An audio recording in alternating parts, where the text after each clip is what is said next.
बेटियां मैके क्यों आती हैं, एक इमोशनल स्टोरी।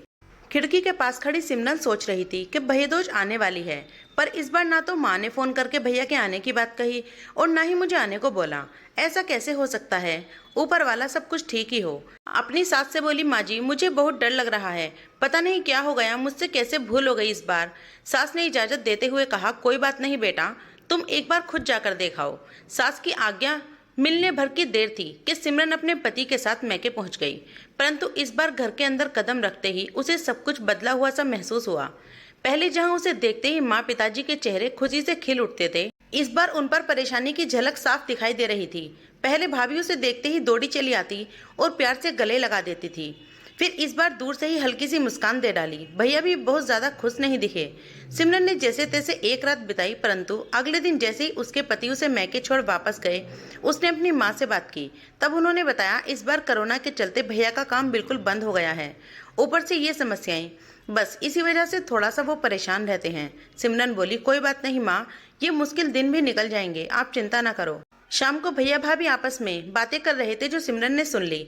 भैया बोल रहे थे, पहले ही घर चलाना इतना मुश्किल हो गया है, ऊपर से बेटे की कॉलेज की फीस, परसों भैदोज है, सिमरन को भी कुछ देना पड़ेगा। भाभी बोली, कोई बात नहीं, आप चिंता ना करें, ये मेरी चूड़ियां बहुत पुरानी हो गई हैं, इन्हें बेचकर जो पैसे आएंगे उससे सिमरन दीदी को त्योहार भी दे देंगे और कॉलेज की फीस भी भर देंगे। सिमरन को यह सब सुनकर बहुत बुरा लगा। भैया भाभी ये क्या बातें कर रहे हैं, क्या मैं यहाँ उनको तंग करने कुछ लेने के लिए ही आती हूँ?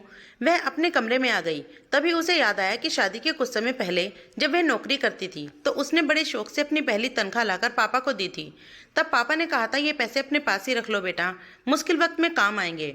इसके बाद वह हर महीने अपनी सारी तनख्वाह बैंक में जमा करवाती रही। शादी के बाद जब कभी भी मैके आई तो माँ ने उसे पैसे निकलवाने को कहा, पर सिमरन ने हर बार कह देती कि नहीं माँ, मुझे ज़रूरत नहीं है। पर आज उन पैसों की उसके परिवार को ज़रूरत है।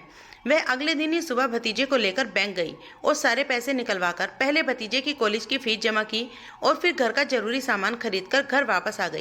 अगले दिन जब भैया का टीका किया तो भैया ने भरी आंखों से उसके हाथ पे 100 का नोट रखा। सिमरन मना करने लगी तो भैया बोले, ये तो शगुन है पगली, मना मत करना।